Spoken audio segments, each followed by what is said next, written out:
ओम शांति। 13/9/2023। बाबा कहते हैं, मीठे बच्चे, तुम्हारा किसी से भी बैर नहीं होना चाहिए, क्योंकि तुम हो सबके कल्याणकारी। बैर रखने वालों को हाफ कास्ट ब्राह्मण कहेंगे। प्रश्न है, कौन सी स्मृति बुद्धि में सदा रहे तो निर्भय बन जाएंगे? बाबा का उत्तर है, सदा स्मृति में रहे कि हम सचखंड के मालिक देवी देवता बन रहे हैं। शरीर को कोई मारता भी है, लेकिन आत्मा को मार नहीं सकता। गोली शरीर को लगती है, मैं आत्मा तो जा रही हूँ बाबा के पास, हमको क्या डर है। हम बैठे हैं, छत गिर जाती है, हम बाबा के पास चले जाएंगे, इसमें डरने की कोई बात नहीं। ऐसा निर्भय बनना है। गीत है, माता ओ माता, तू है जग की भाग्य विधाता। ओम शांति।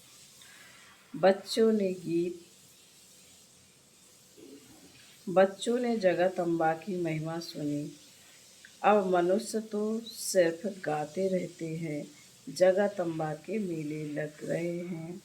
यह फिर है संगम, बच्चों का बाप के साथ मेला। बाप है तो माँ जरूर है। भारत में जगत अम्बा की जीवन कहानी कोई भी जानते नहीं। जगत अम्बा को रचने वाली जगत अर्थात जगत अम्बा के मंदिर भी हैं। अभी तुम बच्चों को समझ मिली है, ज्ञान का तीसरा नेत्र मिला है। अभी तुम बच्चे जानते हो, जिसका यादगार बना हुआ है, वह जरूर सृष्टि के संगम पर आए होंगे। इनको जगत अम्बा कहा जाता है। जगत पिता प्रजापिता भी है ना। इस बेहद ड्रामा का आदि मध्य अंत क्या है, और मनुष्य एक्टर्स कौन से हैं, ये कोई नहीं जानते। हीरो हीरोइन भी एक्टर्स होते हैं, सिर्फ 2 नहीं होंगे, जरूर उनकी सेना होगी। जगत अम्बा की भी सेना होगी। उनको निशानियां भी, उनको शक्तियां भी कहा जाता है। शक्ति सेना नामी ग्रामी है। शक्ति कहाँ से आई? जरूर सर्वशक्तिवान परमपिता परमात्मा से ही शक्ति ली होगी। यह तो सब मानते हैं, ऊंच ते ऊंच भगवान है। उनको ही सत श्री अकाल तख्त कहते हैं। अकाली जो होते हैं, वह निराकार को मानने वाले होते हैं।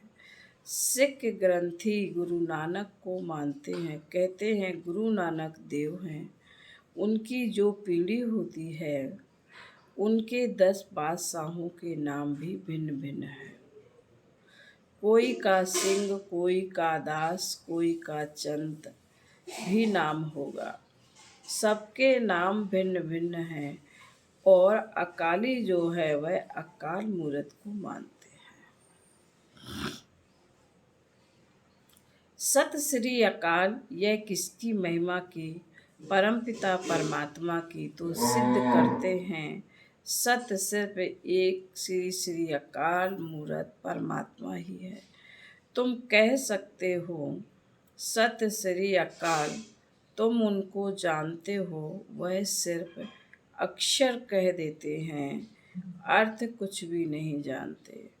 तुम तो जानते हो सत श्री अकाल को, उनकी बायोग्राफी को भी तुम जानते हो। विचार सागर मंथन भी तुम बच्चों को करना है। बाप तो ज्ञान का सागर है,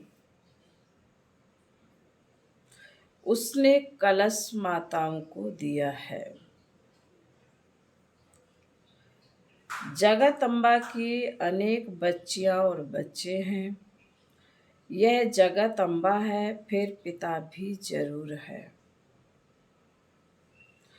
तुम जानते हो यह जगदम्बा कौन है, किसकी बच्ची है? तो मनुष्य 8-10 भुजाएं तो नहीं है। इतनी भुजाएं क्यों दी है यह किसी को पता नहीं है। तो ऊंच ते ऊंच वह सत परमात्मा है, तुम बच्चों को समझाया गया है। परम पिता परमात्मा जिसको हम रूप बसंत कहते हैं। रूप भी है और फिर बसंत ज्ञान सागर है। इतना छोटा सा स्टार वह ज्ञान ज्ञान सागर है, वंडर है ना। बच्चों को समझाया है। बाप है विंधी विंधी स्वरूप, उसमें बरोबर सारा पाठ है। भक्ति मार्ग में भक्तों की भावना पूरी करते हैं। यह सारी सृष्टि, यह सारी ड्रामा में नूद है। जिस समय जिसकी जो भावना है वह ड्रामा में पहले से ही नूंधी हुई है। तुम्हारी यह पढ़ाई भी ड्रामा में नूंद है। जो पार्ट रिपीट हो रहा है, समझने की बात है ना, तुम अच्छी रीति समझा सकते हो। ऊंच ते ऊंच भगवान सब कहते हैं। वह है निराकार, निर्भय, निर्वैर। उनका कोई के साथ बैर नहीं है। तुम्हारा भी कोई के साथ बैर नहीं है। तुम सबके कल्याणकारी हो। अगर किसी का बैर है तो उसको हाफ कास्ट कहेंगे।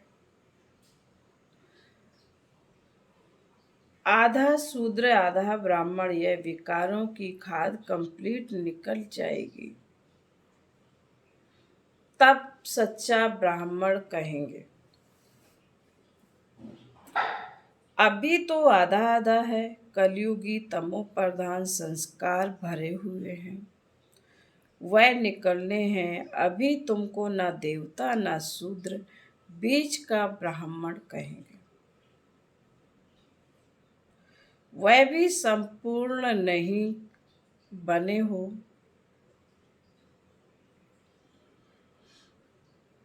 जगदम्बा को देवता नहीं कहेंगे। जगदम्बा जब संपूर्ण बन जाती है उसके बाद देवता बनती है। अभी ब्राह्मण है, ब्रह्मा की बेटी सरस्वती। परंतु यह कोई नहीं जानते ब्रह्मा कब आया जो मुख वंशावली रचना रचा। मुख वंशावली रचना रची, उसको ही शिव शक्ति सेना कहा जाता है। तो तुम जानते हो वह ऊंच ते ऊंच बाप परम पिता परमात्मा परम धाम में रहने वाले हैं। फिर सूक्ष्म वतन में है ब्रह्मा विष्णु शंकर। प्रवृत्ति मार्ग होने के कारण वह भी युगल दिखाते हैं। विष्णु को पूरा युगल दिखाते हैं। यह सब बुद्धि में रहना चाहिए। मनुष्य कहेंगे हम एक्टर हैं, तो मनुष्यों को ड्रामा के आदि मध्य अंत का मालूम होना चाहिए। ऊंचते ऊंच भगवान कौन है? ब्रह्मा विष्णु शंकर कौन है? क्या और भी 8-10-100 भुजा वाला कोई है? नहीं। यह सब चित्र फालतू है। ब्रह्मा की 100 भुजा दिखाते हैं। अब यह तो प्रजापिता है, 100 भुजा की तो बात ही नहीं। यह सब रॉन्ग है। राइट वास्तव में क्या है? वह भी समझना चाहिए।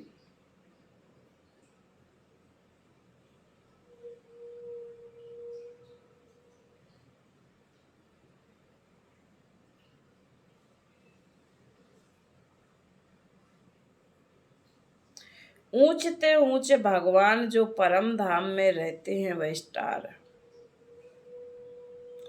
विष्णु को भी चार भुजाएं दिखाई हैं, दो भुजा लक्ष्मी की, दो भुजा नारायण की। जैसे रावण के 10 शीश दिखाते हैं, इस 5 स्त्री के, विकार के 5 पुरुष के। पहले पहले मुख्य विकार है देह अभिमान, फिर और विकार नंबरवार आते हैं। सूक्ष्म वतनवासी ब्रह्मा तो है अव्यक्त, प्रजापिता ब्रह्मा तो यहाँ व्यक्ति चाहिए।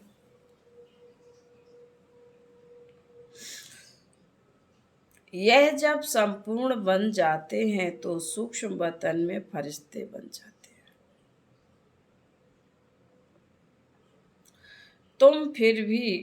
तुम भी फरिश्ते बन जाते हो। वहां तुम्हारा शरीर हड्डी मांस का नहीं होता।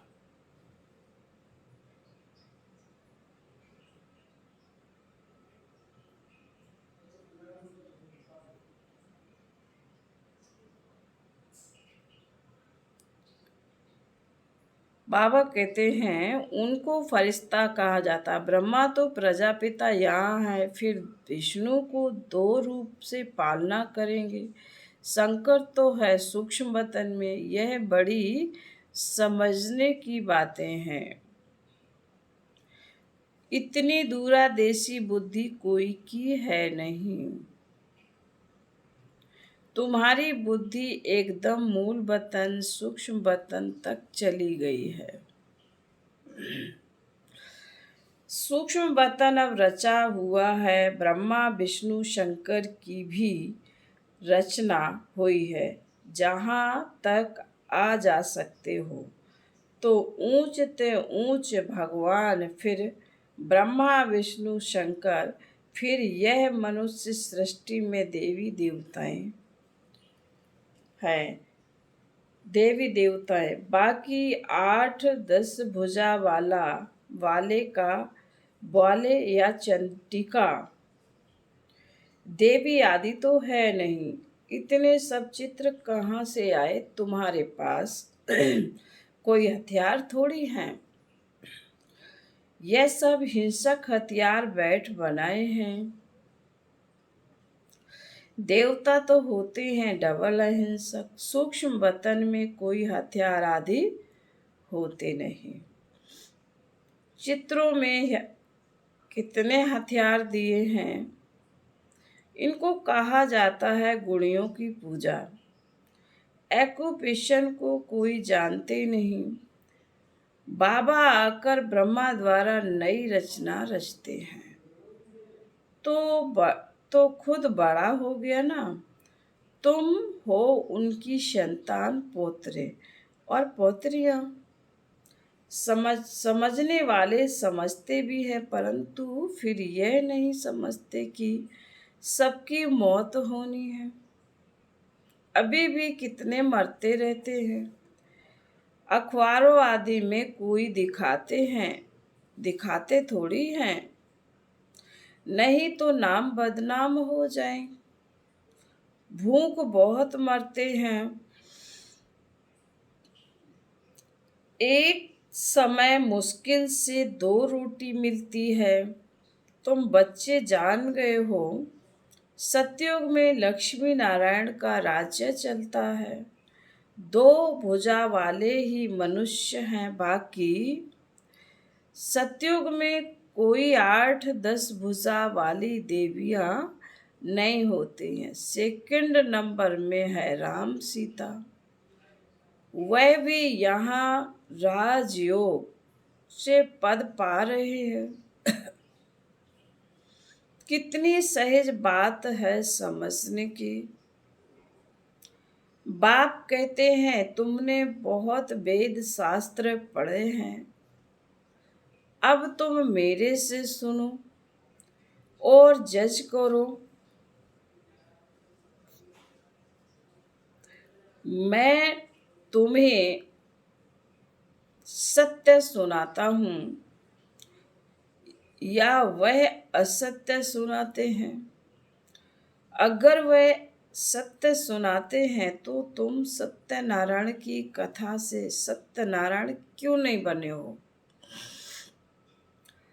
अभी तुम प्रैक्टिकल में सत्य बाबा से सत्य कथा सुन रहे हो। नारी से लक्ष्मी, नर से नारायण बनने की यह कथा है। जरूर प्रजा भी बनेगी कि सिर्फ लक्ष्मी नारायण जाकर तख्त पर बैठेंगे। यह देवी देवताओं की राजधानी स्थापन हो रही है। फिर सतयुग में आकर राज्य करेंगे। यहाँ राजाओं को लश्कर आदि कोई होते नहीं। लश्कर भिखारी अनहोनी राजाओं को होते हैं। वह तो है होली राजाएं। सतयुग को होली लैंड कहा जाता है। किसको अनहोली लैंड कहते हैं? बहुत पुराने पतित हो गए हैं। नए को पुराना बनना ही है। शरीर भी पहले नया फिर पुराना होता है। यह तो बुद्धि में बैठना चाहिए। मनुष्य तो मनुष्य होते हुए भी ड्रामा के आदि मदंत को नहीं जानता।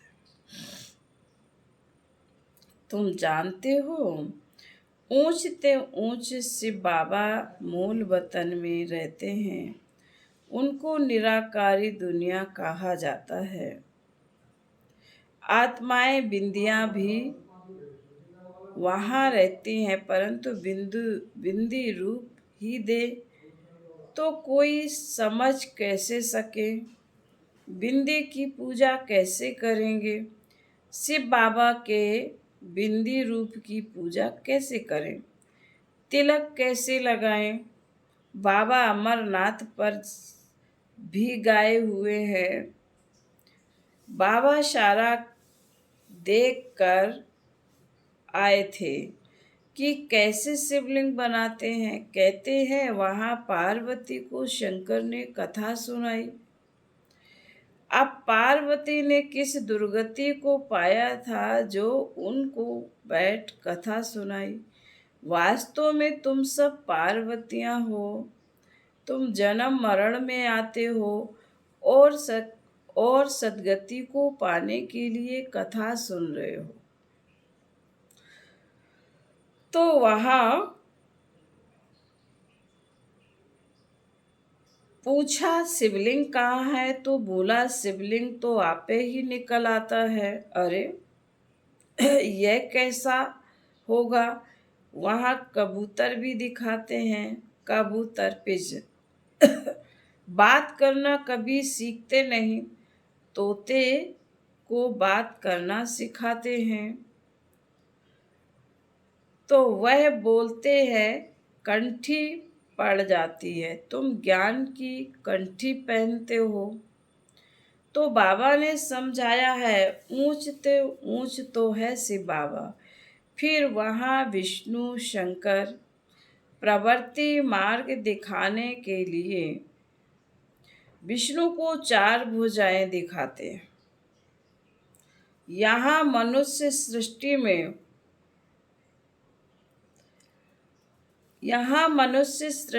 ऊंच ते ऊंच लक्ष्मी नारायण और उनकी राजधानी, फिर राम सीता की डिनास्टी, यह होली डिनास्टी पूरी होती है। फिर रावण राज्य शुरू होता है। फिर सबको पतित बनना ही है। बाकी यहाँ पिछाड़ी में जो नई आत्माएं आती हैं उनका कुछ प्रभाव निकलता है। किसी का सतो प्रधान का, किसी का रजो तमो का पार्ट है। यह बेहद का ड्रामा है। मनुष्य तो मनुष्य ही हैं, बाकी सब हैं गुणियों की पूजा। तुम एक्टर्स हो ना, अभी तुम मनुष्य से देवता बन रहे हो। पढ़ाई से मनुष्य कितना ऊंच पद पाते हैं, यह भी पढ़ाई है। जिससे तुम राज्य पद पाते हो, ऐसी पढ़ाई कोई होती नहीं। वह प्रिंस प्रिंसेस तो प्रारब्ध ले आते हैं। तुम यहाँ प्रारब्ध बना रहे हो भविष्य सतयुग के लिए। कितनी ऊंच और कितनी सहज नॉलेज है। सेकंड में जीवन मुक्ति। हम बेहद बाप के बच्चे हैं, ईश्वरीय गोद में बैठे हैं, इसलिए गोद कौन छोड़ेंगे। तो ड्रामा के आदि मध्य अंत को समझना है। बाप को यथार्थ रीत बैठ समझाते हैं। जो मनुष्य सृष्टि का बीज रूप गाया जाता है, वह सत्य चित आनंद स्वरूप कहा जाता है। जरूर जब आएंगे तब तो वर्षा देंगे ना। तुम सचखंड के मालिक देवी देवता बनते हो। कोई डर की बात नहीं है। यहाँ तो कितना डर रहता है, कोई चढ़ाई ना करे। तुमको तो बिल्कुल निर्भय रहना है। शरीर को कोई मारता नहीं है, आत्मा को थोड़े ही मार सकते हैं। जो डरना चाहिए, निर्भय होने की बड़ी समझ चाहिए। बाप भी निर्भय तो बच्चे भी निर्भय। गोली शरीर को लगती है।